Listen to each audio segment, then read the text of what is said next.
Calvary Baptist సంఘ పెద్దలకు, కాపర్లకు, coir వారికి, ఇక్కడకు మీ అమూల్యమైన సమయాన్ని వెచ్చించి విచ్చేసినటువంటి ప్రతి సభ్యుడికి, సభ్యురాలకి, తోటి విశ్వాసులందరికీ, క్రైస్తవేతర సోదర సోదరీమణులకు యేసుక్రీస్తు వారి పుణ్యనామాన శుభాలు తెలియజేసుకుంటున్నాను.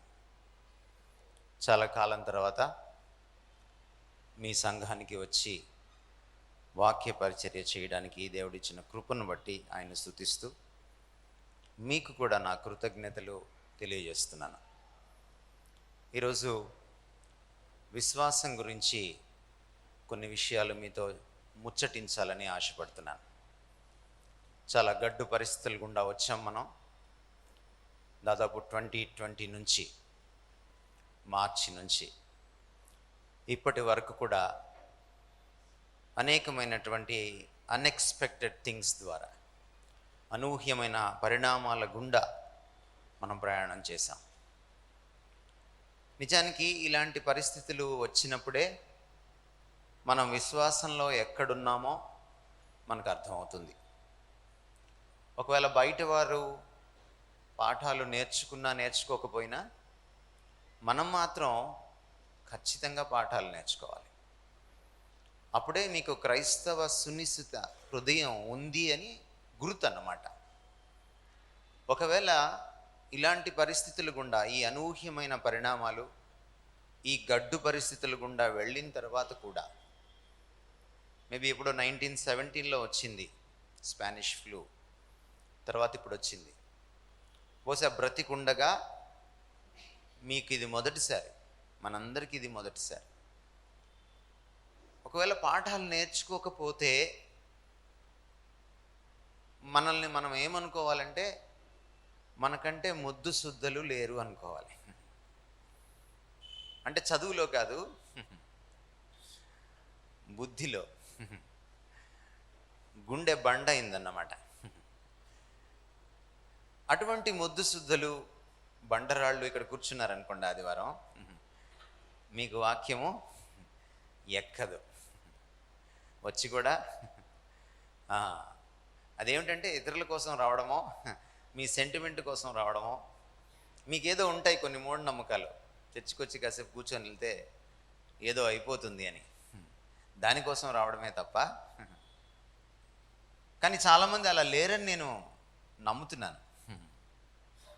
చాలామంది పాఠాలు నేర్చుకుంటూనే ఉన్నారని నమ్ముతున్నాను. కానీ మానవుల్ని నమ్మడానికి వీల్లేదు.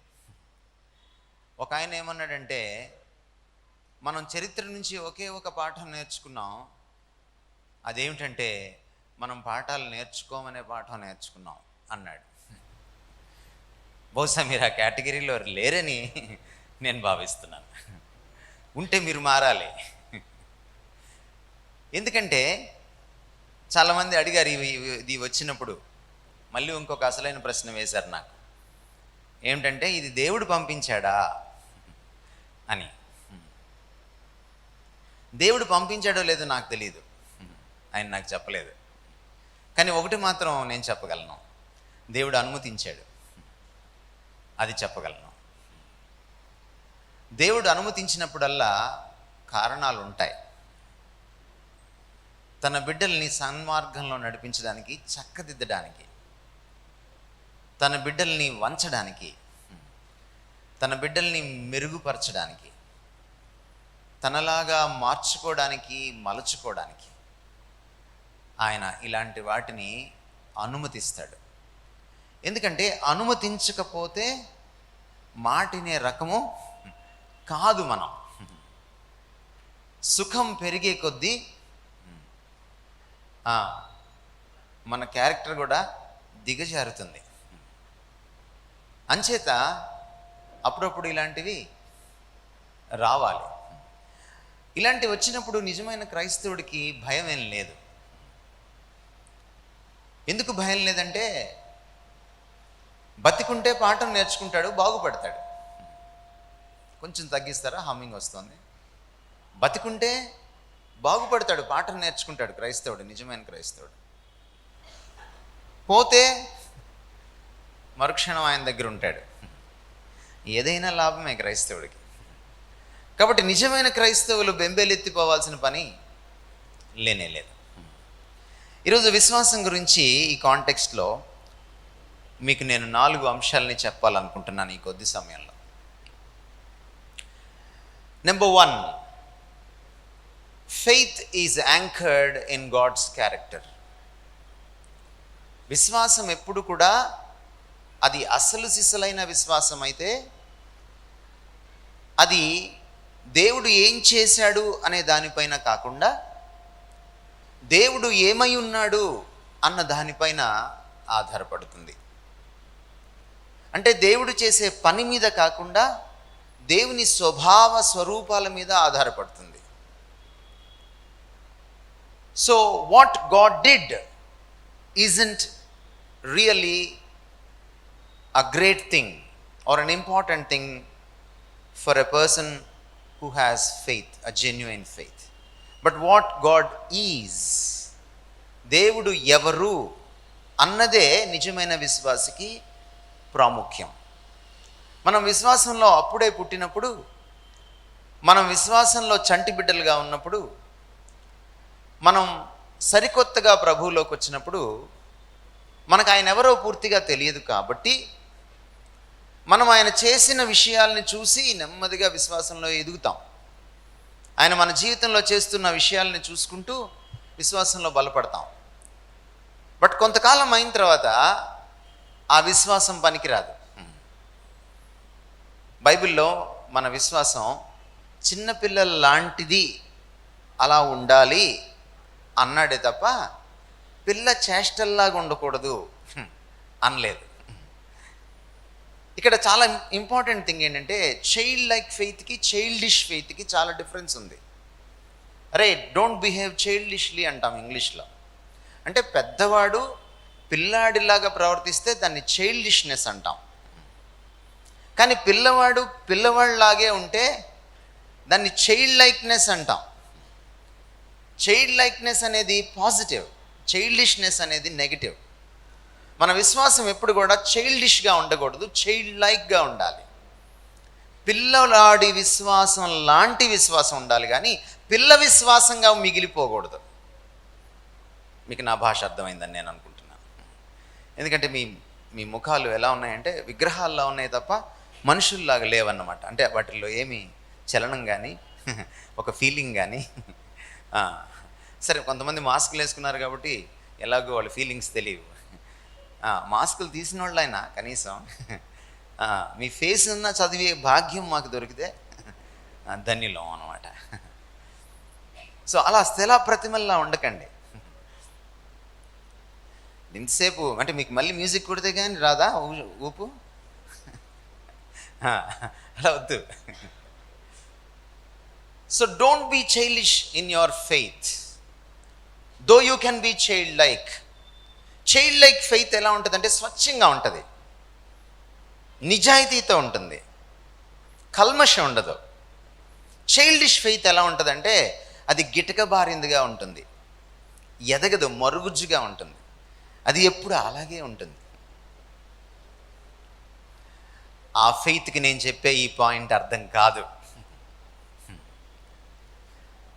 విశ్వాసంలో ఎదిగే వాళ్ళకి అర్థమవుతుంది. అబ్రహామును చూసినప్పుడల్లా నాకు ఆశ్చర్యం వేసేది ఏంటంటే అసలు ఈ దేవుడు ఎవరో ఆయనకి తెలియదు,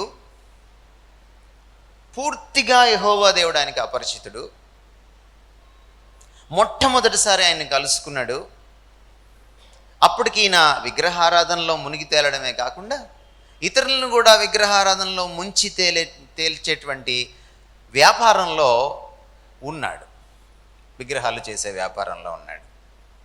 అటువంటి అబ్రహాంకి ఉన్నట్టుండి అకస్మాత్తుగా ఈ అసలు సిసలైన దేవుడు కనపడంగానే అతను ఎలా నమ్మాడు? ఎందుకంటే అబ్రహాం జీవితంలో అప్పటికింకా దేవుడు ఎటువంటి అద్భుతాలు చూపించలేదు. నిజానికి ఆ పాయింట్ నుంచి మనం లెక్కేస్తే 25 సంవత్సరాలకి అబ్రహాంకి అద్భుతం చేశాడు దేవుడు, ఇస్సాకునిచ్చాడు.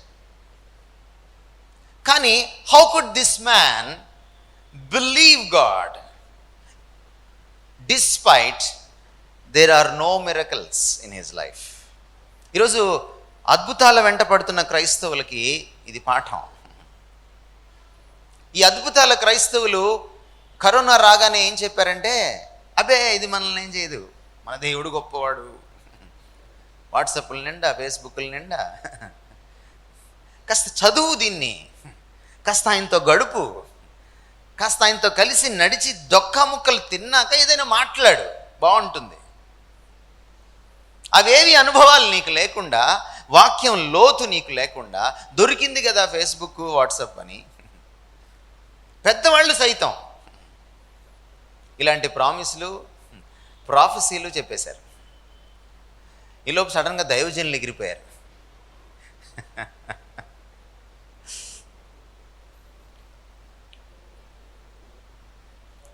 ఏంటి అబ్రహాం సీక్రెట్? అబ్రహాం ఫెయిత్ దేంట్లో యాంకర్ అయి ఉంది? ఆయన విశ్వాసానికి లంగర్ ఏంటి? లంగర్ అంటే మీకు బాగా తెలుసు, ఎవరు? వైజాగ్ వాళ్ళకి. ఓడ కొట్టుకుపోకుండా లంగర్ వేస్తారు. విశ్వాసం కొట్టుకుపోకుండా ఉండాలంటే లంగర్ ఎక్కడ వేయాలి? మరి 25 సంవత్సరాలు ఈ అపరిచితుడైన దేవుడు వెంట నడిచాడు అతను. 2500 మైళ్ళు నడిచాడు, ప్రయాణం చేశాడు. మేబీ అప్పుడప్పుడు గాడి దిక్కాడేమో, ఏదైనా చిన్న బండి ఏదైనా ఉందేమో. వీళ్ళు అప్పటికి కనుక్కున్నారో లేదో నాకు తెలియదు.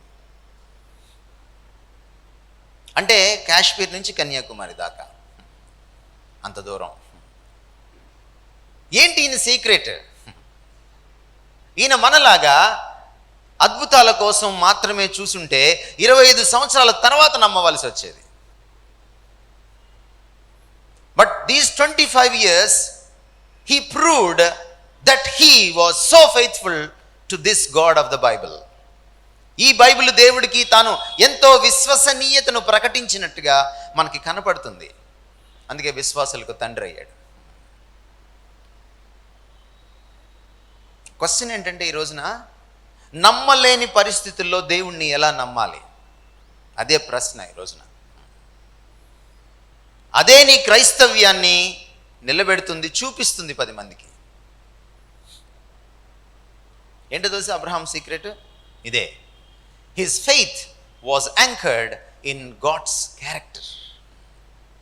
ఎందుకంటే ద పర్సన్ గాడ్, దేవుడు అనే వ్యక్తి ఆయన కళ్ళ ముందు నుంచున్నాడు.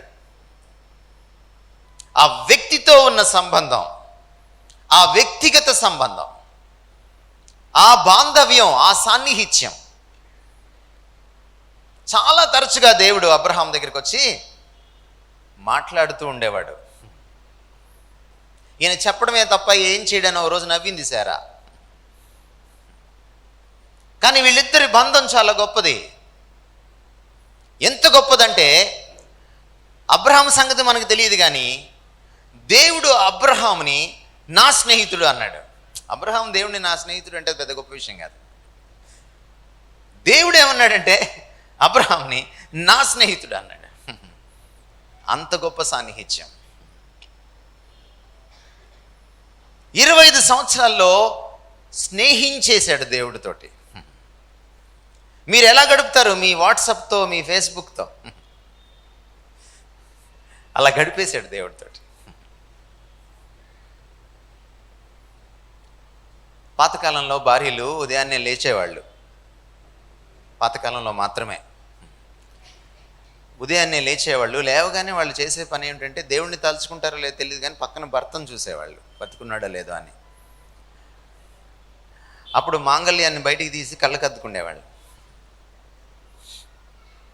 ఇప్పుడు భర్తలు భార్యలు మారిపోయారు. ఉదయాన్నే లేవగానే కళ్ళు ఇంకా తెరవకముందే, పుసులు ఇంకా వీడిపోకముందే తౌడుకుంటున్నారు సెల్ ఫోన్ కోసం.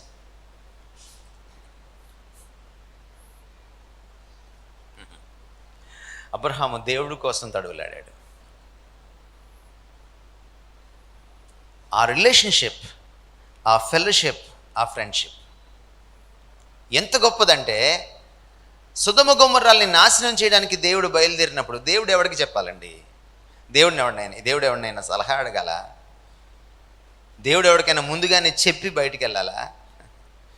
పర్మిషన్ తీసుకోవాలా? పోనీ ఇన్ఫర్మేషన్ ఎవరికైనా ముందు ఇవ్వాలా? ఆయన అంత అగత్యం ఆయనకు పట్టలేదు. బట్ వాళ్ళ మధ్య ఉన్న బంధం అలాంటిది, స్నేహం అలాంటిది.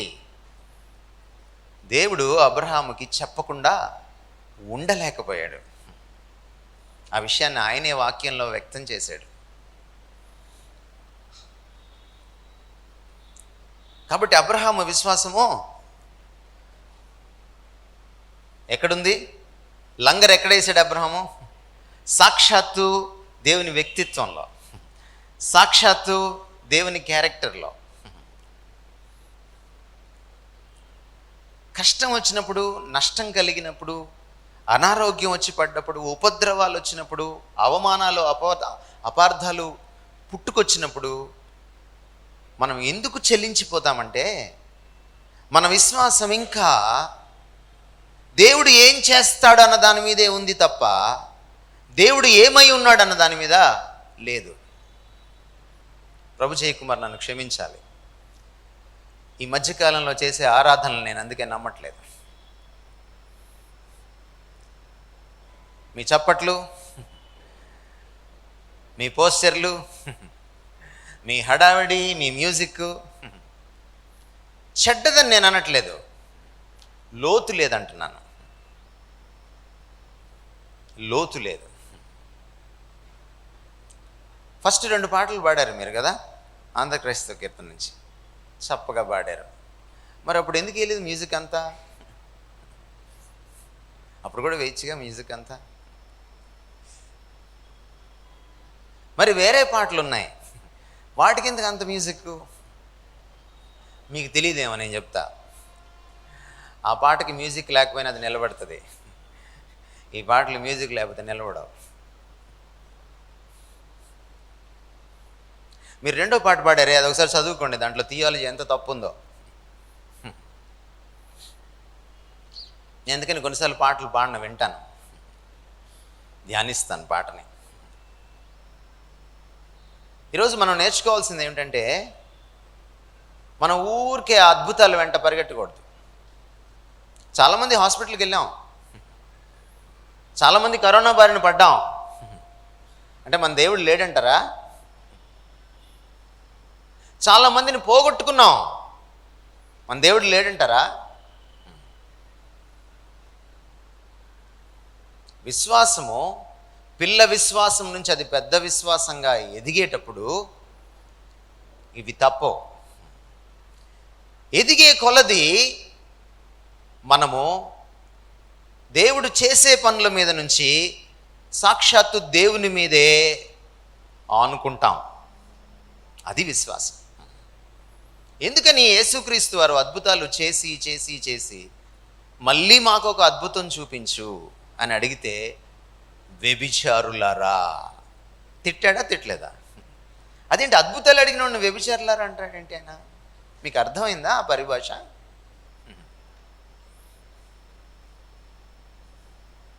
ఒక హస్బెండ్కి ఒక ప్లే బాయ్కి ఏంటి తేడా? What is the difference between a husband and a play boy? నిజమైన హస్బెండ్ భార్య శరీరాన్ని మాత్రమే ప్రేమించడు, భార్య ప్రాణాత్మ దేహాల్ని, భార్య వ్యక్తిత్వాన్ని, భార్య లోపలి మనిషిని ప్రేమిస్తాడు. ప్లే బాయ్ ఏం చేస్తాడు? అమ్మాయి దేహాన్నే ప్రేమిస్తాడు. అద్భుతాల కోసం వెంపర్లాడుతూ ఉండే వాళ్ళతో ప్రాబ్లం ఏంటంటే వాళ్ళు అద్భుతం మీదే ఆధారపడతారు, అద్భుతకరుణ్ణి వదిలేస్తారు.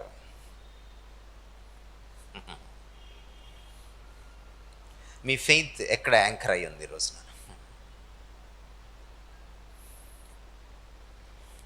హబకుక్కు అన్న మాటలు మీకు చదివి వినిపిస్తాను నేను. అంజూరపు చెట్లు పూయకుండినను, ద్రాక్ష చెట్లు ఫలింపకపోయినను, ఒలీవ చెట్లు కాపు లేకయుండినను, చేనిలోని పైరు పంటకు రాకపోయినను, గొర్రెలో దొడ్డిలు లేకపోయినను, శాలలో పశువులు లేకపోయినను, కరోనా బారిన పడినను, నేను ఐసీయూలో ఉండినను, నా ఆప్తుల్ని పోగొట్టుకొనినను, నా ఆరోగ్యం క్షీణించిపోయినను, కరోనా వచ్చి తగ్గిన తర్వాత 6 నెలలు ఆఫ్టర్ ఎఫెక్ట్స్తో బాధపడినను నేను యెహోవా యందు ఆనందించెదను, నా రక్షణకర్త అయిన నా దేవుని యందు నేను సంతోషించెదను. ప్రభువగు యెహోవాయే నాకు బలము. ఆయన చేసే పనులు కాదు, సాక్షాత్తు దేవుడే నా బలము. ఆయన నా కాళ్లను లేడికాల వలె చేయను, ఉన్నత స్థలముల మీద ఆయన నన్ను నడవ చేయను. హబకుక్కు సమయానికి దేవుడు చాలామంది ద్వారా అప్పటికే మాట్లాడున్నాడు. వాళ్ళ చేతుల్లో కొద్దో గొప్ప లేఖనాలు ఉన్నాయి. అప్పటికి మోషే ధర్మశాస్త్రం ఉంది హబకుక్కు చేతిలో, కానీ అబ్రహాముకి ఆ భాగ్యం లేదు. అబ్రహాం చేతిలో లేఖనం లేదు. ఈ దేవుడు పూర్తిగా అపరిచితుడు. 25 ఏళ్ళు ఒక్క అద్భుతం కూడా జరగలేదు, కానీ ఆయన వెంట నడిచాడు. Because his faith was anchored in the character of God. అందుకనే ఒక క్రైస్తవుడికి చాలా ప్రధానమైన విషయం ఏమిటంటే, నువ్వు ఏది సాధించినా సాధించకపోయినా దేవుడితో సాన్నిహిత్యాన్ని మాత్రం నువ్వు సాధించాల్సిందే. నువ్వు దేవునితో సాన్నిహిత్యం సాధించావంటే చాలిక. మొన్న ఈ మధ్యన దాదాపు మరణశయ్య మీదకి వెళ్ళి బయటకు వచ్చాను నేను. ఇంట్లో అంతా పోతాడు అనుకున్నారు. హాస్పిటల్కి వెళ్తే అక్కడ బాగుపడలేదు. వాళ్ళు ఇంకా కాస్త బెదిరించారు, నీకు టీబీ వచ్చింది, నీకు క్యాన్సర్ వచ్చింది, బయాప్సీ రేపే చేయాలి అన్నారు. లేదు సార్, నేను 15 రోజుల తర్వాత వస్తాను, ప్రార్థన చేసుకొని రావాలి అన్నాను డాక్టర్తో. నేను బహుశా ఆయనకి నవ్వు వచ్చి ఉంటుంది. మా ఇంట్లో చాలామంది డాక్టర్స్ ఉన్నారు, వాళ్ళని కూడా కన్సల్ట్ చేసి ఒక కలెక్టివ్ ఒపీనియన్ తీసుకొని నేను 15 డేస్ తర్వాత వచ్చి బయాప్సీ చేసుకుంటాను. ఒప్పుకోలేదు డాక్టర్ ఆ కార్పొరేట్ హాస్పిటల్లో. ఆయన నా గొంతు మీద కత్తి పెట్టాడు. అంటే తెలుగు మీకు వస్తే, అంటే చేయించుకుంటావా చస్తావా అన్నట్టు. ఆయన ఏమన్నాడంటే, రేపు ఉదయం నువ్వు బయాప్సీ చేయించుకోకపోతే నేను డిశ్చార్జ్ చేసేస్తానన్నాడు. శుభం, మంచిది, చేసేయండి అన్నాను. కానీ చేయకుండా మళ్ళీ మరుసటి రోజు బేరాలు ఆడుతున్నాడు. ప్రార్థన చేయడం మొదలెట్టాను. ఆ రాత్రి దేవుడు చెప్పాడు, get out of this place, I will be with you, I will take care of you. ఇక్కడ నుంచి ఇమీడియట్గా వెళ్ళిపో నువ్వు. అప్పటికి ఇంకా నాకున్న ఇతర కాంప్లికేషన్స్ ఎప్పుడు లేదు. బీపీ, హైపర్ టెన్షన్ వచ్చింది, కాన్స్టిపేషన్తో సఫర్ అవుతున్నాను, విపరీతంగా వాంతులు అవుతున్నాయి, ఏం తిన్నా ఉండట్లేదు, 15 కేజీలు బరువు తగ్గిపోయాను, స్కిన్ అండ్ బోన్స్ లాగా అయిపోయాను, నా మెమరీ పోయింది, నా రైటింగ్ పోయింది, ప్రకాష్లో పీ రాయలేకపోతున్నాను నేను. ఇలాంటి పరిస్థితుల్లో ఉన్నాను. నా వాయిస్ పోయింది. 2 minutes 3 minutes మాట్లాడితేనే నా నోరు ఎండిపోతుంది, వాయిస్ పడిపోతుంది. దేవుడు చెప్పాడు, వెళ్ళిపో అన్నాడు. డాక్టర్ ఏమో నేను వైద్యం చేయను అన్నాడు.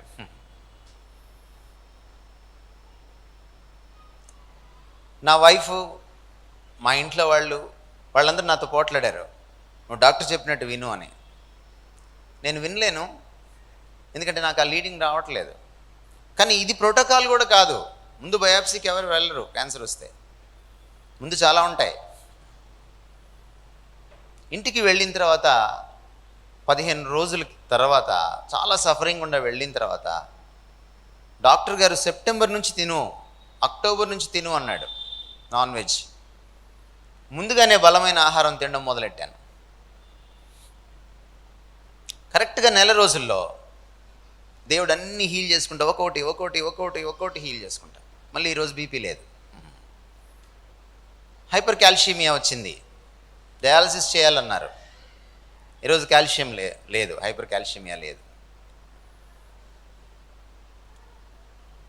నాకు జనరల్గా ఇంకోళ్ళ దగ్గర ప్రార్థన చేయించుకోవడం అలవాట్లేదు. నా దేవుడి దగ్గరే నేను ప్రార్థన చేసుకుంటా. ఒక ఆంటీ, నా వైఫ్కి తెలిసిన ఆంటీ ఫోన్ చేసి, నేను హాస్పిటల్లో చేరకముందే నువ్వు 4 రోజుల్లో కోలుకుంటావు అంది. ప్రవచనం చెప్పింది. 4 రోజుల్లో కోలుకోలేదు. ఎందుకు కోలుకోలేదు? ఒక్క రోజులో కోలుకుంటాం అంది. ఈసారి హాస్పిటలైజ్ అయ్యాను కోలుకోకపోగా. అందుకే నేను చెప్పేది ఆంటీల దగ్గరికి వెళ్ళొద్దు అని.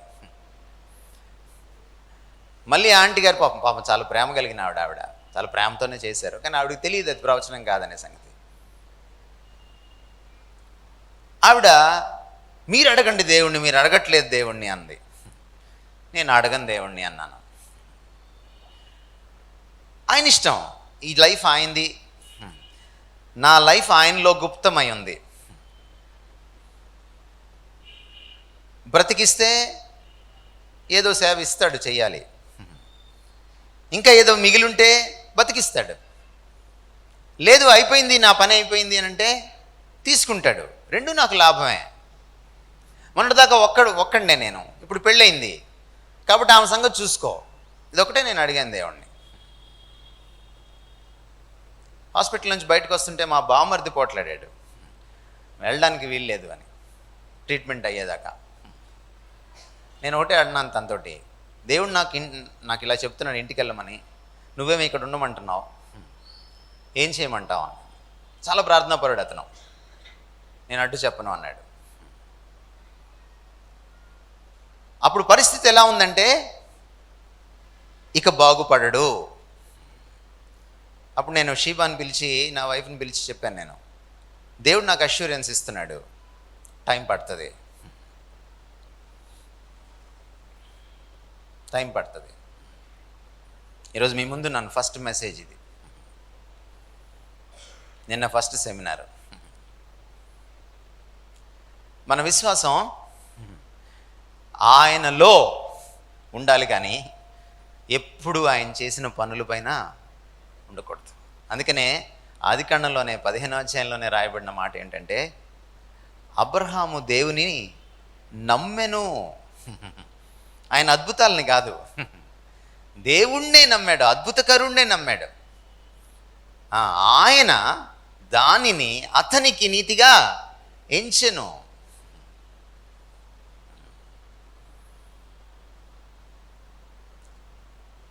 Faith must be anchored in God's character. Number 2, faith is survived by depending on God. చాలాసార్లు ఆటుపోటులు వచ్చినప్పుడు, జీవితంలో అనుకోని సంఘటనలు సంభవించినప్పుడు విశ్వాసము అనే పడవ అటు ఇటు కొట్టుకుంటుంది, మునిగిపోతుందేమో అనిపిస్తుంది, భయం వేస్తుంది, ఇంకా ఏమాత్రం ఆశ లేదు, హోప్లెస్ అనిపిస్తుంది. విశ్వాసం అంటే ఏమిటి? దేవుడి మీద ఆధారపడ్డాం. కానీ విశ్వాసము చలించకుండా, అచంచలంగా, స్థిరంగా, చచ్చిపోకుండా, వీగిపోకుండా ఉండాలంటే ఏం చేయాలి? మళ్ళీ దేవుడి మీద ఆధారపడాలి. మీకు గుర్తుందా, ఆ మూగ దయ్యం పట్టిన వాడిని తీసుకొచ్చాడు వాళ్ళ నాన్నగారు. అప్పుడు యేసుప్రభు ఏమన్నాడు? నమ్ముట సాధ్యమైతే సమస్తం సాధ్యమన్నాడు. అప్పుడు అతనేమన్నాడు? ఆ నమ్మడమే సాధ్యం కావట్లేదు అన్నాడు. అప్పుడు యేసుప్రభు ఏమన్నాడు? అతన్ని మెచ్చుకున్నాడు. ఎందుకని? నమ్మడానికి కూడా ఆయన్నే నమ్మాడు అనమాట. దేవుని మీద ఆధారపడలేకపోతున్నావా? ఆయన మీదే ఆధారపడు. ప్రార్థించలేకపోతున్నావా? ప్రార్థన ద్వారానే ప్రార్థించు, ప్రార్థన నేర్చుకో. విశ్వసించలేకపోతున్నావా? దేవుడి మీద ఆధారపడితే విశ్వాసం మళ్ళీ పుడుతుంది. ఎందుకని? విశ్వాసమునకు కర్త ఆయన. విశ్వాసమునకు కర్త ఆయన. హబకుకు కాలంలో ఏం జరిగిందంటే, ఇశ్రాయేలీలు అప్పటికే చాలాసార్లు విధేయత పోగొట్టుకున్నారు, మాటిమాటికి అవిధేయత చూపిస్తున్నారు దేవునికి. పరిస్థితులు చూస్తే చాలా విపరీతంగా, ఘోరంగా ఉన్నాయి. వేరే వాళ్ళు వచ్చి వీళ్ళని దోచుకుంటున్నారు. దేశంలో కూడా ఎలా ఉందంటే పరిస్థితి, అక్రమాలు, అన్యాయాలు, దౌర్జన్యాలు, ఒకడినొకడు దోచుకోవడం, స్వార్థం రాజ్యం వెళ్తా ఉంది. ఈ అన్యాయాన్ని కళ్ళతో చూడలేక ఒక నీతిని కాంక్షించేటువంటి ఒక భక్తుడు, ఒక విశ్వాసి, ఒక యూదుడు దేవుడి దగ్గరికి వెళ్ళి నిష్ఠూరమాడడం మొదలెట్టాడు. ఏంటయ్యా, నువ్వు మిన్నకుండిపోతావా? నువ్వు దేవుడివేనా? ఇన్ని కష్టాలు పడుతున్నావు, నీతిమంతుల మీదకి అనీతిమంతులు వస్తున్నారు, దౌర్జన్యం చేస్తున్నారు. ఇందాక మీరు 109వ దావీదు కీర్తనలో అదే మొరపెట్టుకుంటున్నాడు కీర్తనకారుడు. నేను మంచి చేశాను, కానీ నా దగ్గర నుంచి మంచి పొందిన వాళ్ళే నాకు ప్రతిగా మంచి చేయవలసింది పోయి కీడు చేస్తున్నారు. వాళ్ళు మిన్నకుండినా పర్లేదు, వాళ్ళు మంచి చేయకపోయినా పర్వాలేదు, కీడు చేస్తున్నారు ప్రతిగా. నేను ప్రేమించాను వాళ్ళని, కానీ నాకు ప్రతిగా ద్వేషం ఇస్తున్నారు, తట్టుకోలేకపోతున్నాను. దేవా, వై డోంట్ యు యాక్ట్? నువ్వెందుకు నీ హస్తాన్ని కదిలించో? ఎందుకు మిన్నకుండిపోయావు? కంప్లైనింగ్గా, ఒక ఫిర్యాదుదారుడిగా, గ్రీవెన్స్ సెల్లోకి వెళ్ళినట్టుగా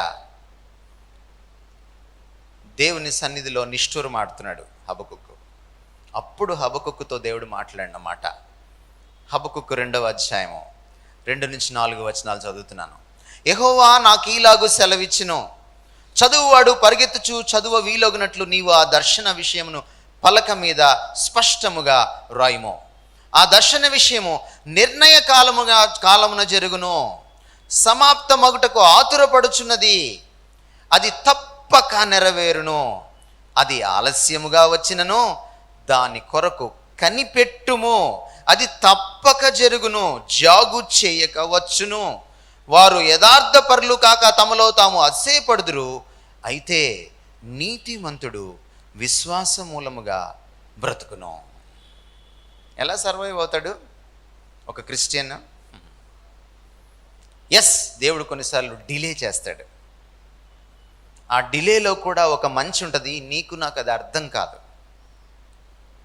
కానీ ఒక మాట రిపీటెడ్గా అంటున్నాడు దేవుడు, అది తప్పక జరుగును, అది తప్పక జరుగు. ఏది తప్పక జరుగును? మీరు అడిగింది కాదు, ఆయన చేస్తానన్నది. పొరపడేవారు. నేను అడిగాను తప్పక జరుగుతుంది అని అన్నారు కదా, మొన్న మీరు వచ్చినప్పుడు జరగలేదేంటి, సంవత్సరం అయిపోయింది అని అనుకుంటారు. పొరపడకండి, ఆయన చేస్తానన్నది తప్పక చేస్తాడు, మీరు అడిగిందల్లా చేయడు. అలా ఎవరైనా చెప్తే అది అబద్ధం, నమ్మకండి. ఎందుకంటే మనం కాదు ఆయనకి టర్మ్స్ డిక్టేట్ చేయాల్సింది, ఆయన మనకి టర్మ్స్ డిక్టేట్ చేస్తాడు. He is our sovereign lord, we're not his sovereigns. So దయచేసి అర్థం చేసుకోండి, ఆయన సర్వాధికారి, మనం కాదు. ఇక్కడ ఇంకొక మాట అంటున్నాడు, దాని కొరకు కనిపెట్టుము. టైం ఇలాప్స్ అయ్యే కొద్దీ, టైం గడిచిపోయే కొద్దీ ఏం చేయాలి? కనిపెట్టాలి. అప్పుడు ఏం కావాలి? ఆ కనిపెట్టే టైంలో దేన్ని అభ్యాసం చేయాలి? ఏం కావాలండి? విశ్వాసమే. ఎవడికైతే విశ్వాసం ఉందో వాడే వెయిటింగ్ రూమ్లో ఉండగలుగుతాడు. క్రైస్తవ జీవితంలో there is a room called God's waiting room. నేను మీతో ఈరోజు చెప్పేది ఏమిటంటే, make room for this waiting room. Please do make room for this waiting room. మీ జీవితంలో ఈ వెయిటింగ్ రూమ్కి తావు ఇవ్వండి, అవకాశం కల్పించండి. Wait upon the lord. నేను బాగా సిక్ అయిపోయినప్పుడు వెంటనే కోలుకోవట్లేదు, నెల దాటిపోయింది, 45 days అయిపోయింది. నా భార్య నన్ను ఒక థియలాజికల్ క్వశ్చన్ అడిగింది. నువ్వు దేవుని బిడ్డవు కదా, దైవజనుడివి కదా, ఎందుకు నీకు హీలింగ్ డిలే అవుతుంది? అంతటితో ఊరుకోలేదామా?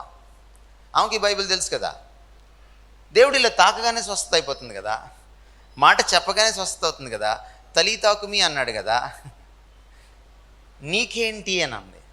నువ్వు బైబిల్ సగమే చదివావా అన్నాను నేను తనని. దేవుడు డిలే చేసిన సందర్భాలు కూడా ఉన్నాయి, ఒకసారి చూస్తావా? అన్నాను.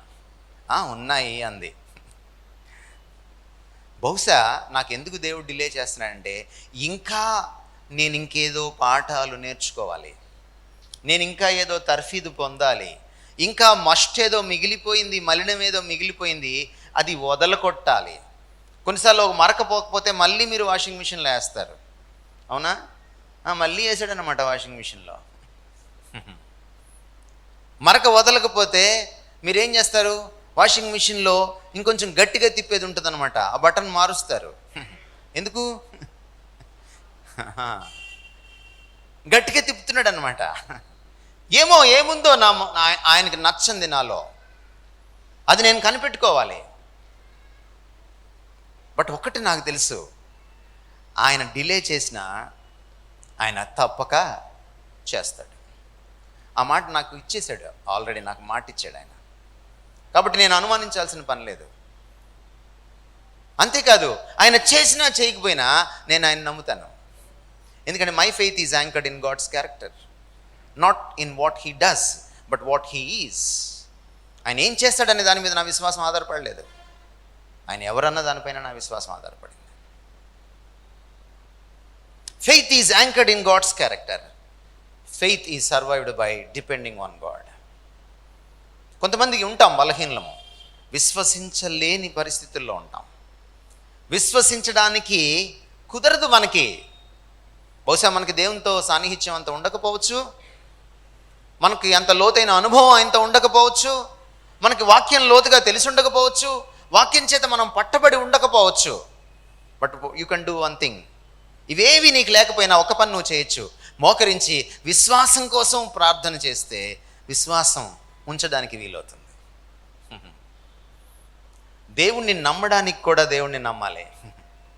విశ్వాసం అంటే ఆధారపడ్డాం, దేవుడి మీద ఆధారపడడానికి కూడా దేవుడి మీద ఆధారపడాలి, ప్రార్థించడానికి కూడా ప్రార్థించాలి. ప్రార్థన ద్వారా ప్రార్థనని నేర్చుకుంటాం. Prayer prepares you. ప్రార్థన ఏదేదో చేసేస్తుంది అనుకుంటాం మనం.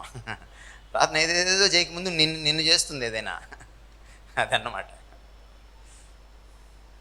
Thirdly, faith is tested and strengthened by suffering. విశ్వాసము అది ఎప్పుడు దాన్ని సుఖపెట్టకూడదు. విశ్వాసాన్ని మీరు సుఖపెట్టి చూసారా, అది పాడైపోతుంది, అది దేవుడిని మర్చిపోతుంది. ఈ అవకాశం ఎక్కువ. సుఖం మనిషిని దేవుడికి దూరం చేస్తుంది, దేవుడిని మరచిపోయేలా చేస్తుంది.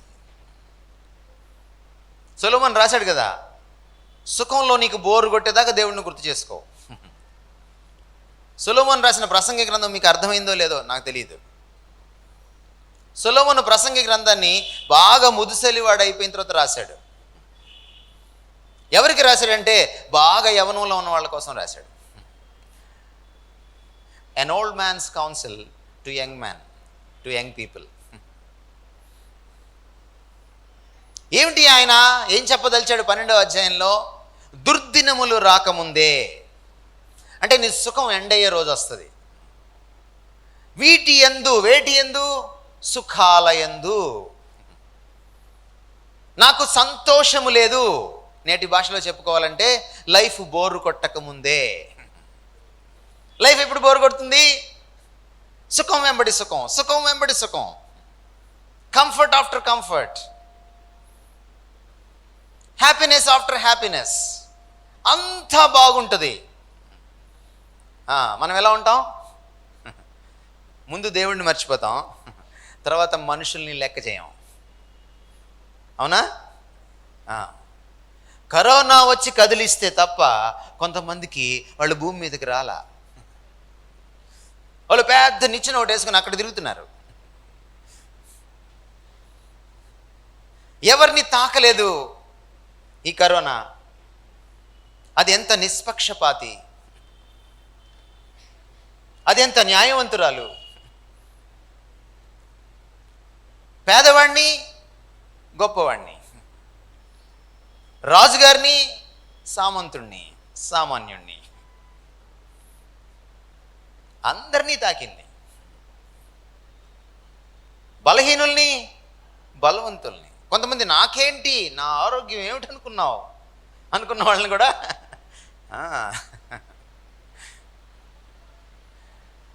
అందరూ అనారోగ్య స్త్రీలు అయిపోయారు.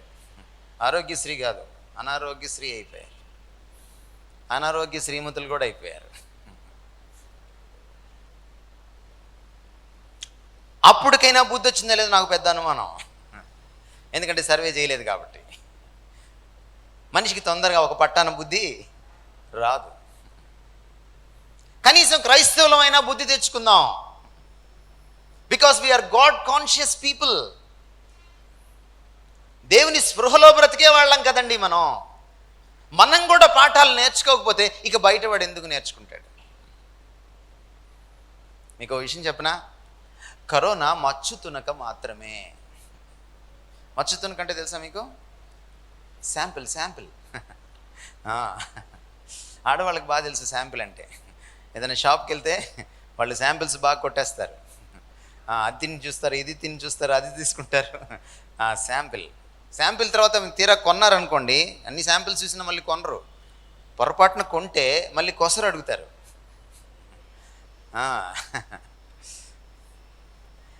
ఈ కొసరికి శాంపిల్కి మధ్యలో ఉంటుంది అసలు ఇంకా రాలా, అప్పుడే అయిపోయింది అనుకున్నారు. ప్రభు వచ్చే ముందు ఇంకా దీన్ని తాతలు వస్తాయి, కరోనాని మించిన కరోడాలు వస్తాయి. ఎందుకు శాంపిల్ పంపిస్తాడంటే దేవుడు మనల్ని ప్రిపేర్ చేయడం కోసం. ఎందుకంటే ఒక్కసారి అది వస్తే తట్టుకోలేము. బాలకృష్ణ వస్తే తట్టుకోగలం, కానీ అది వస్తే తట్టుకోలేము. అందువల్ల ఇది శాంపిలే. కాబట్టి ఇప్పుడే సర్దుకోవడం, విశ్వాసంలో సర్దుకోవడం మంచిది. కేవలం ఆదివారపు క్రైస్తవులుగా ఉన్నారా? కానుకలు గొప్పగా ఇచ్చేసి నేను చాలా భక్తుడిని అనుకుంటున్నారా? చర్చికి టెన్షన్గా వచ్చేసేసి నా అంత నిష్ఠాగరిష్ఠుడు లేడనుకుంటున్నారా? సోమవారం నుంచి శనివారం దాకా ఆయన అసలు గుర్తు రావట్లేదా? కొంతమంది క్రైస్తవులు ఉంటారు, వాళ్ళు లోకంలోకి వెళ్తే అస్సలు వాళ్ళని గుర్తుపట్టలేం క్రైస్తవులని. పొరపాటున లోకస్తులు ఎవరైనా ఆదివారం లోపలికి వస్తే వాళ్ళని ఇక్కడ గుర్తుపట్టలేరు. వీళ్ళు అస్సలు లోకస్తుడని. ఇక్కడ క్రైస్తవుల్లాగా ఉంటారు అచ్చం, అక్కడికి వెళ్తే అచ్చం లోకస్తుల్లాగా ఉంటారు. ద్విపాత్రాభినయం వాళ్ళకు వచ్చినట్టుగా ఎవరికి రాదు. అలా ఉన్నారా? ఈ శాంపుల్ వచ్చినప్పుడే సర్దుకోవాలి. థర్డ్ వేవ్ గురించి ఇంకా ఆలోచిస్తూనే ఉన్నారు, ఊహాగానాలు చేస్తూనే ఉన్నారు. డేట్లు ఇచ్చారు, డేట్లు వెళ్ళిపోతున్నాయి. వచ్చేసి వెళ్ళిపోయిందో లేదో తెలియదు, వచ్చేసి ఉందో లేదో తెలియదు, ఇంకా రాబోతుందో లేదో కూడా తెలియదు. థర్డ్ వేవ్తో ప్రాబ్లం ఏంటంటే అది వచ్చినప్పుడు సిమ్టమ్స్ ఉండవు, అది ప్రాబ్లం. ఫస్ట్ వేవ్ దాని పక్కన చాలా గొప్పది, మంచిది. ఎందుకంటే సిమ్టమ్స్ రాగానే డాక్టర్ దగ్గర పరిగెడతాను, జబ్బు నయమవుతుంది, త్వరగా హాస్పిటల్కి వెళ్తాను. కానీ దీనికి సిమ్టమ్స్ ఉండవు, పోయే కాలం ముందు రోజు తెలుస్తుంది. డాక్టర్ కూడా ఏం చేయలేడు. జాగ్రత్త. వ్యాక్సిన్ వేసుకుని చాలా ధీమాగా ఉంటున్నారా? 2 రోజుల క్రితం న్యూస్, అస్సాంలో వ్యాక్సిన్ వేసుకున్న వాళ్ళకే 80%, అంటే 100కి 80 మందికి కరోనా వచ్చిందట. మీకు ఇంకో విషయం చెప్పిన వ్యాక్సినేషన్ గురించి. ఫస్ట్ వేవ్ వచ్చినప్పుడు తయారు చేసిన వ్యాక్సిన్ అది సెకండ్ వేవ్కి పనిచేయదు, థర్డ్ వేవ్కి పనిచేయదు. వాళ్ళు అమ్ముకోవడానికి వ్యాక్సిన్ వేస్తున్నారు అంతే, మీరు నమ్ముకోవడానికి వ్యాక్సిన్ వేసుకుంటున్నారు అంతే. కొంతమందికి ఫీలింగ్ ఉంటుంది, వేసుకున్నాను అనుకుంటారు అన్నమాట, దానికోసమే. కానీ మన విశ్వాసం ఎక్కడ? వ్యాక్సిన్లో కాదు, అక్కడ. కాబట్టి శాంపిల్ వచ్చినప్పుడే ప్లీజ్ అండర్స్టాండ్, ఫెయిత్ అనేది తప్పకుండా పరీక్ష గుండా వెళ్ళాలి, తప్పకుండా శ్రమ గుండా వెళ్ళాలి. తప్పకుండా కొలిమి గుండా వెళ్ళాలి, కష్టాలు కొలిమి నుంచి వెళ్ళాలి. వెళ్ళినప్పుడే అది పరీక్షకు నిలిస్తే అది బలపడుతుంది. అది బలపడుతుంది. నీ విశ్వాసాన్ని సుఖపెట్టావా, నువ్వు విశ్వాసంలో వీగిపోతావు, జారిపోతావు. ఒకరోజు నా భ్రష్టుడు అవుతావేమో కూడా తెలియదు. ఈరోజు నా ప్రసంగాలు ఎలా ఉన్నాయి? ఈరోజు క్రైస్తవులు ఎలా ఉన్నారు? అంతా నీకు మంచే జరుగుతుంది. కొన్ని చర్చిలు కట్ట లక్షలు వెళ్తారట, లక్షలు. మరి వాళ్ళు ఏం చెప్పారు మనకి? అంతా మంచే జరుగుతుందని చెప్పారు. వాళ్ళు ఏం చెప్పారు మనకి? మాకు కానుకేస్తే నీకు అంతా మంచే జరుగుతుందని చెప్పారు. వాళ్ళు ఏం నమ్మించారు మనల్ని? మీ ఇంట్లో నా ఫోటో పెట్టుకుంటే మీకు శుభం. వాళ్ళు ఏం నమ్మించారు మనల్ని? నన్ను మీ ఇంటికి భోజనం పిలిస్తే, దైవజనుడు ఇంటికి వస్తే ఆశీర్వాదం వస్తుంది. చాలామంది దైవజనులు మీ ఇళ్ళకి వచ్చి ఉంటారు కదా. కరోనా వచ్చిందా మీకు? రాలేదా? దైవజనులు ఇళ్ళకి వచ్చిన వాళ్ళందరూ ఇళ్ళకి కరోనా రాలేదా? అసలు దైవజనుడికే వచ్చేసింది కదా.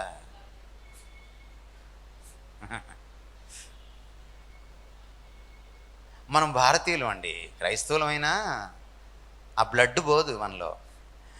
మనము అబద్ధాన్ని తొందరగా నమ్ముతాం, సత్యాన్ని అనుమానిస్తాం. అది మన స్టైలు. జాగ్రత్త. నీ విశ్వాసం పరీక్షకి గురవుతుందా లేదా? That's very very important. సుఖాల వెంబడి పరిగెట్టద్దు. దేవుడు మారవాడేవాడు కాదు. ఆయన దగ్గరికి వచ్చి ఊరికే ఆయన దగ్గరికి వచ్చి నాకు అది కావాలి, ఇది కావాలి, ఇది కావాలని అడక్కు. నువ్వు కావాలని అడుగు ఆయన్ని. ఆయన నీతో ఉంటే అది సుఖమైనా, అది దుఃఖమైనా, అది కష్టమైన, నష్టమైన, లాభమైన నువ్వు నిలబడతావు. మనకు కావాల్సింది ఆయన ఇచ్చేవి కాదండి, ఆయన కావాలి. That's very important. యేసుక్రీస్తుకు 12 మంది శిష్యులండి. ఒకడు ఎందుకు ఆ పని చేశాడండి? ఆ ఒక్కడు ఎందుకు ఆ పని చేశాడు? 11 మంది చేయలేని పని ఆ ఒక్కడు ఎందుకు వెన్నుపోటు పొడిచాడు? వెన్నుపోటు పొడుస్తాడని తెలిసి కూడా ఆయన ఎందుకు ఈయన ప్రేమించాడు? అదొక పెద్ద స్టోరీ. అది ఇప్పుడు నాకు చెప్పడానికి టైం లేదు, సందర్భం కూడా కాదు. కానీ వాడి వైపు నుంచి మనం ఆలోచిస్తే, ఆ ఇస్కరియోతు యూదా వైపు నుంచి యేసుక్రీస్తు వారు ఏమన్నారంటే, ఆ చివరి సంస్కారం రోజున, ప్రభురాత్రి భోజనం రోజున, నాతో ఎవడైతే ఇందులో చేయి వేస్తున్నాడో, ముక్క తీసుకుంటున్నాడో వాడే నన్ను అప్పగిస్తాడు, వాడే నన్ను వెన్నుపోటు పొడుస్తాడు. ముద్దు పెట్టి మరి. ఏంటి ఇస్కరియోతు యూదా ప్రాబ్లం ఏంటి? మన ప్రాబ్లమే. ఆయన కృతజ్ఞతాస్తుతులు చెల్లించి ప్రతిసారి వాళ్ళకి రొట్టె విరిచి ఇస్తున్నాడు. ఆయన ఇచ్చేది పుచ్చుకుంటున్నాడు తప్ప ఆయన్ని పుచ్చుకోలేకపోయాడు వాడు. Many a time we Christians, we want the gifts without the giver. That's the greatest danger. మనం చాలాసార్లు దేవుడిచ్చే ఈవులు కావాలనుకుంటాం, ఇచ్చే ఆయన్ని మాత్రం మనకొద్దు. మీరు ఆలోచించుకొని పరీక్ష చేసుకోండి. ఒక రోజున, ఈరోజు ఇంటికి వెళ్ళి మోకరించి మీ రూమ్స్లో పరీక్ష చేసుకోండి. ఇది నిజమా కాదో మీరు చెప్పండి. ఆయన ఇచ్చే వాటి వెంట ఎంత వెంపర్లాడాం మనం, దానికోసం ఎంత అర్రులు చాచాం. ఆయన ఇచ్చే గిఫ్ట్స్ కోసం, ఈవుల కోసం, వరాల కోసం, ఆశీర్వాదాల కోసం, దీవెనల కోసం అంత వెంపర్లాట, అంత తృష్ణ, అంత ఆసక్తి ఆయన మీద ఉందా? అది కదా ప్రశ్న. అది కదండి విశ్వాసం అంటే. కష్టం ఎందుకు రావాలంటేనండి, దేవుడు ఊరికే ఇస్తున్నాడు అనుకోండి, చాక్లెట్లు పంచుతున్నాడు అనుకోండి, మీరు పిల్లలకి చాక్లెట్లు ఇచ్చి చూడండి, వాళ్ళు ఇంకా మీ వైపు చూడరు. మీరు ఇవ్వనంతసేపే మీ వైపు చూస్తారు. ఇచ్చిన తర్వాత అది తీసుకొని చక్కగా పోతాడు వాడు. మా ఇంట్లో కొన్ని పెట్ క్యాట్స్ ఉన్నాయి. అది వచ్చి దీనంగా చూస్తూ ఉంటుంది నన్ను. అసలు నాతో ప్రేమలో పడ్డట్టుగా ఫీలింగ్ ఇస్తుంది అన్నమాట. దానికి అందాల్సింది అందిపోయిన తర్వాత మనం పిలిచిన పట్టించుకోదు, వెళ్ళిపోతూ ఉంటుంది. మనం అదే బ్యాచ్ కదా. దాన్ని చూసినప్పుడల్లా మన క్రైస్తవులు గుర్తొస్తుంటారు నాకు.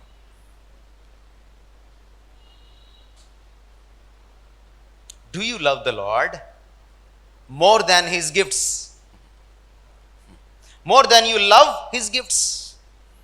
ఆయన ఇచ్చిన ఈవుల్ని ప్రేమించినంతగా, అంతకంటే ఎక్కువగా ఆయన్ని నువ్వు ప్రేమిస్తున్నావా అన్నదే ప్రశ్న. ఎందుకు సఫరింగ్ రావాలంటే మన విశ్వాసానికి ఎప్పుడైతే అది వస్తుందో, పరీక్ష పెడుతుందో మనకి, అందులో నెగ్గగలుగుతామో, ఇదేం చేస్తుందంటే ఈ సఫరింగ్ ఒక్కసారిగా మళ్ళీ దేవుడిని జ్ఞాపకం చేస్తుంది. మనకి సుఖం దేవుడిని జ్ఞాపకం చేయదు, మర్చిపోయేలా చేస్తుంది. Thanks to corona. కరోనా వచ్చినప్పుడు మీరేం ఫీల్ అయ్యారో నాకు తెలియదు, కానీ 2020 మార్చిలో నేను దేవుడిని చాలాసేపు స్తుతించాను. చాలామందికి చెప్పాను, నా స్నేహితులకి, నా ఆప్తులకి, థ్యాంక్ గాడ్ ఫర్ కరోనా. ఎందుకంటే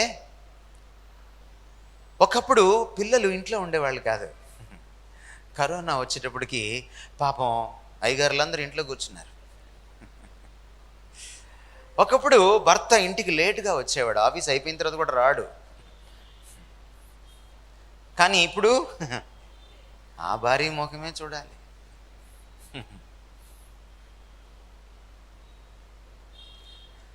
మనం పెద్దవాళ్ళతో స్పెండే చేయం, అసలు టైం స్పెండ్ చేయం. ఫ్యామిలీని అంతా ఒకచోట కూర్చోబెట్టేసింది. ఏంటది? కరోనా. ఎన్ని లాభాలు తెచ్చిపెట్టిందో. మీరు కానీ కళ్ళు ఓపెన్ అయితే, మీకు కనువిప్పు కలిగితే గనక మీరు ధన్యులు. కష్టాల్లో ఆశీర్వాదం ఉంటుందండి. చూడండి, నేనేమంటున్నాడు యాకోబు 1వ అధ్యాయంలో, నా సహోదరులారా, మీ విశ్వాసమునకు కలుగు పరీక్ష ఓర్పును పుట్టించినని ఎరిగి మీరు నానా విధములైన శోధనలో పడినప్పుడు అది మహాదానందమని ఎంచుకొనుడి. మీరు సంపూర్ణులు, అనులాంగులను, ఏ విషయంలోనైనా కొదువులేని వారినై ఉండినట్లు ఓర్పు తన క్రియను కొనసాగింపనీయుడి. నేను విశ్వాసంలో పర్ఫెక్ట్ ఎలా అవుతాను? పరిపక్వత ఎలా సాధిస్తాను? నేను విశ్వాసంలో ఎలాగా మెచ్యూరిటీని నేను సాధించగలుగుతాను అంటే త్రూ సఫరింగ్. రానివ్వండి కరోనా. మనం ఏమనాలంటే క్రైస్తవులము, ఎవరు కోరుకోరు కష్టాలని, కానీ క్రైస్తవులు ఏమనాలంటే దేవుని కృప నాకు తోడుగా ఉంటే ఎంత కష్టమైనా రానివ్వండి. అదేం చేస్తుంది? దేవుని కృప ఎప్పుడు కూడా మన కష్టాల కంటే గొప్పది, పెద్దది. అందుకే నేను అంటున్నాను, మీరు దేన్ని సాధించకపోయినా పర్లేదు, ఆయన మీతో ఉండాలి. ఆయన గిఫ్ట్ ఇవ్వకపోయినా పర్లేదు, మీరు దేన్ని పోగొట్టుకున్నా పర్లేదు, ఆయన్ని పోగొట్టుకోకూడదు. That's it. మనం ముగించుకుందాం. Lastly, faith is endured by focusing on Christ. Endurance అంటే అర్థం ఏంటంటే తట్టుకుని నిలబడ్డాం అన్నమాట. విశ్వాసము తమకకుండా, తొట్టిల్లకుండా, తట్టుకొని నిలబడాలంటే ఎప్పుడు యేసు వైపే చూడాలి. అది హెబ్రీ గ్రంథకర్త చెప్తున్నాడు. హెబ్రీ గ్రంథకర్త అన్న మాటలు మీకు నేను చదివి వినిపిస్తాను. ఇంత గొప్ప సాక్షి సమూహము మేఘం వల్లే మనలను ఆవరించి ఉన్నందున మనము కూడా ప్రతి భారమును సులువుగా చిక్కులబెట్టు పాపమును విడిచిపెట్టి విశ్వాసమునకు కర్తయు దాన్ని కొనసాగించువాడినైనా యేసు వైపు చూచుచు మన ఎదుట ఉంచబడిన పందెములో ఓపికతో పరిగెత్తుదము. ఆయన తన ఎదుట ఉంచబడిన ఆనందము కొరకై అవమానమును నిర్లక్ష్యపెట్టి సిలువను సహించి దేవుని సింహాసనం యొక్క కుడిపార్శ్వమున ఆసీనుడై ఉన్నాడు. మీరు అలసట పడకయు మీ ప్రాణములు విసుకొకయు ఉండునట్లు. అండర్లైన్ చేసుకోండి. అలిసిపోతాం విశ్వాసంలో, విసుకొస్తుంది విశ్వాసంలో. గమనించండి, పాపాత్ములు తనకు వ్యతిరేకంగా చేసిన తిరస్కారం అంతయు ఓర్చుకొనిన ఆయనను తలంచుకొనుడి. ఎవరైనా? సిలువ వేయబడిన క్రీస్తు. మీరు ఎప్పుడైతే ఈ సిలువ వేయబడిన క్రీస్తుని మరచిపోతారో, ఆ రూపం మీ కనుల ముందు నుంచి చెరిగిపోతుందో, మీరు మీ విశ్వాసంలో ఇలాంటి పరిస్థితులు వచ్చినప్పుడు తట్టుకొని నిలబడలేరు. మీకు ఒక విషయం చెప్పాలి నేను ఇక్కడ. ఒక నీతిమంతుడు లోకంలో బ్రతికేటప్పుడు, ఒక విశ్వాసి లోకంలో బ్రతికేటప్పుడు చాలాసార్లు అది ఒంటరి పోరాటంగానే ఉంటుంది. ఒంటరి పోరాటంగానే ఉంటుంది. ఎందుకంటే మిగిలిన వాళ్ళందరికీ ఆ విశ్వాసం ఉండదు. మిగిలిన వాళ్ళందరికీ నీలాంటి నియమనిష్టలు, నీతి ఉండవు. నీ ప్రభువు వేరు. నువ్వు నీ ప్రభువుని ఎరిగున్నావు. లోకం నీతో నడిచి రాదు. ఒంటరి పోరాటమే కాదు, ఇది ఎదురు ఈత, ఎదురు పోరాటం చేయాలి. ఒంటరిగా చేయాలి, ఎదురు పోరాటం చేయాలి, ఎదురు ఈదాలి. ఎంతమంది క్రైస్తవులు లోకంతో కొట్టుకుపోతున్నారు? ఎంతమంది క్రైస్తవులు లోకానికి ఎదురు ఈదుతున్నారు? అక్కడే తెలిసిపోతుంది మీ విశ్వాసం ఏమిటో. క్రైస్తవ విశ్వాసం ఎప్పుడు కూడా లోక మర్యాదను ఎదిరిస్తుంది, లోక ప్రవాహానికి ఎదురు ఈదుతుంది. It travels against the tides and the trends of the world. అలా ఎదిరించేటప్పుడు, ఒంటరిగా ఎదురీత చేసేటప్పుడు అలసట వస్తుందా? వస్తుందా? వస్తుంది. విసుగు వస్తుందా? వస్తుంది. ఫ్రస్ట్రేషన్, నీరసం, నిరుత్సాహం వస్తుందా? వస్తుంది. అప్పుడు ఎవరి వైపు మీరు చూడగలరు? పక్కన ఇంకెవరి వైపు చూశారనుకో, ఏ పాస్టర్ గారి వైపు, ప్రకాష్ అన్న వైపు, ఏ బిల్లి గ్రహం వైపు, అబ్రహాం వైపు, వాళ్ళు కూడా ఎక్కడో దగ్గర నీరసపడిపోయి, విసిగిపోయి, అవునా? అబ్రహాం వైపు చూశారనుకో, అబద్ధం మాట దగ్గర ఓడిపోయాడు. దావీదు వైపు చూశారనుకో, ఆయన వ్యభిచారం దగ్గర ఓడిపోయాడు. అవునా? అందుకని ఎవరి వైపు చూడాలి? యేసు వైపు చూడాలి. ఆయన విశ్వాసంకు కర్తే కాదు, తెలుగులో కొనసాగించేవాడని ఉంది. నిజానికి దాని అర్థం ఏంటంటే విశ్వాసంలో పరిపక్వత సాధించేవాడు, మన విశ్వాసాన్ని ఫలింపచేసేవాడు, మెచ్యూరిటీలోకి తెచ్చేవాడు, పర్ఫెక్ట్ చేసేవాడు, పరిపూర్ణంగా చేసేవాడు. ఇందాక అంటున్నాడు కదా, పరిపూర్ణను అనులంగులు అవ్వాలంటే మీరు గమనించండి. ఇక్కడ మనం అందరం ఒక జట్టుగా కూర్చుంటాం. ఇక్కడున్న బలం బయటికి వెళ్ళిన తర్వాత ఉండదు. బయటికి వెళ్తే మనం ఎవరం? మైనారిటీస్.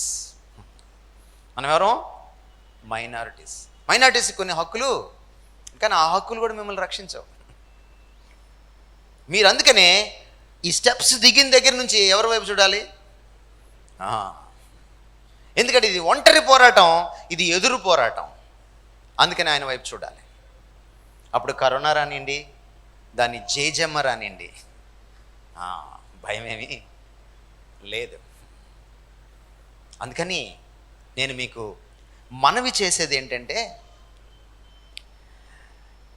కష్టాలు, నష్టాలు, అనారోగ్యం, అస్వస్థత, చివరికి మరణం వస్తుందనేటువంటి వార్త, అనుమానం వచ్చినా మనం చెల్లించకూడదు. ఎప్పుడు జరుగుతుంది అది? మనం ముందటి నుంచే ప్రభువు ఇచ్చే దాని మీద కంటే ప్రభువు మీద దృష్టి పెడితే, ప్రభు ఇచ్చే వాటిని మీద ఉన్న మక్కువ కంటే ప్రభువు మీద మక్కువ, ఇష్టం, ప్రేమ పెంచుకుంటే, ప్రభువుని పోగొట్టుకోకుండా కాపాడుకోగలిగితే మన జీవితంలో, అప్పుడు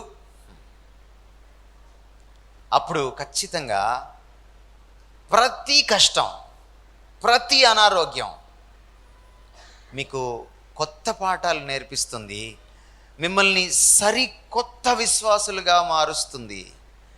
నెక్స్ట్ లెవెల్ అంటాను చూసారా, అనదర్ లెవెల్ అంటారు చూసారా, అందులోకి వెళ్తారనమాట మీరు. లేకపోతే చతికిలబడ్డ క్రైస్తవుల్లాగా బయట గ్రాఫ్ బుక్స్ దొరుకుతాయి. మీరు లాస్ట్ క్రిస్మస్కి, ఈ క్రిస్మస్కి, అంతకుముందు క్రిస్మస్కి, కరోనాకు ముందటి క్రిస్మస్కి, కరోనా తర్వాత క్రిస్మస్కి మీరు గ్రాఫ్ వేసుకోండి మీ భక్తిని. మీకు తెలిసిపోద్ది. గుడ్ ఫ్రైడేకి బాగా ఏడుస్తారు కదా మీరు, 40 రోజులు. మీరు గ్రాఫ్ వేసుకొని చూడండి. మన విశ్వాసం ఎప్పుడు ఎదగదు, ఎదిగినట్టు ఉంటుంది, పడిపోతుంటుంది. అది లెంట్లో ఎదుగుతుంది, అది గుడ్ ఫ్రైడేలో ఎదుగుతుంది, అది ఆదివారం ఎదుగుతుంది అప్పుడప్పుడు. అలా కాదు. హెచ్చుతగ్గులున్నా ఆ హెచ్చుతగ్గులు ఎలా ఉండాలంటే లైన్ గీస్తే ఇలా ఉండాలి. ఎప్పుడు విశ్వాసం రేఖ ఇలా ఉండదు, అది ఎప్పుడు ఇలానే ఉంటుంది. కానీ ఇలా ఉన్నా కూడా లైన్ గీసినప్పుడు దాని మధ్యలో అది ఇలా ఉండకూడదు, ఇలా ఉండాలన్నమాట. కష్టం తర్వాత కష్టం మిమ్మల్ని మెచ్యూరిటీ తర్వాత మెచ్యూరిటీలోకి నడిపించాలన్నమాట. ఈ ప్రపంచంలో కరోనాని కానీ, దానికి మించిన కరోనాని కానీ ఎదుర్కోగలిగిన సత్తా, ధైర్యం ఒక్క క్రైస్తవులకే ఉంది. దాన్ని మీరు ప్రదర్శించాలి. మీ పక్కింటోళ్ళు మిమ్మల్ని చూసి, ఇదేంటండి మాకు కరోనా రాలేదు, వస్తుందని భయపడిపోతున్నాం, మీకేమో వచ్చేసింది, మీరేమో ఇంత నవ్వుతున్నారు, ఏమిటి కథ అంటే కథ ఏం లేదు, యేసుప్రభు కథే. Gospel will be so simple to share with. అలాంటి క్రైస్తవులు అవ్వడానికి మనము ఎప్పుడు సిద్ధంగా ఉండాలి. So don't run after miracles, but run after the lord who does miracles. అద్భుతాల వెంట పరిగెట్టకండి, అంతకు మించిన విశ్వాసాన్ని పెంపొందించుకోండి. ఆయన మీద ఆధారపడండి, ఆయనలో విశ్వాసం ఉంచండి, ఆయనతో సంబంధం పెట్టుకోండి, ఆయనతో కలిసి నడవండి. ఆయన్ని పోగొట్టుకోకండి, ఆయన్ని హత్తుకోండి. ఆయన మనతో ఉంటే ఏదొచ్చినా I can withstand. Even చావైనా సరే, పౌలు కదా అన్నాడు, కరువైనా, హింస అయినా, వస్త్రహీనత అయినా, ఖడ్గమైనా. ఖడ్గం అంటే ఏమిటి? చంపేయడం. క్రీస్తు ప్రేమ నుంచి నన్ను ఎడబాపలేదు. If you are inseparable with Christ, you can withstand in your faith. తలలు వంచండి, ప్రార్థన చేసుకుందాం. ప్రేమ కలిగిన తండ్రి, నీ పాదాలకు వందనాలు. అనేకమైన గడ్డు పరిస్థితుల గుండా, భయాల గుండా, అనుమానాల గుండా, డిప్రెషన్స్ గుండా, ఫ్రస్ట్రేషన్స్ గుండా మేము వచ్చాం. చాలామంది మా ఆప్తుల్ని కోల్పోయాం. నీ కృప వల్ల, నీ చల్లని చూపు వల్ల బ్రతికి బట్ట కట్టగలిగాం. మళ్ళీ సంఘాలు ఓపెన్ అయ్యాయి, లోపలికి వచ్చి కూర్చొని నిన్ను సామూహికంగా ఆరాధించగలుగుతున్నాం. కృతజ్ఞతా భావంతో మమ్మల్ని నింపండి.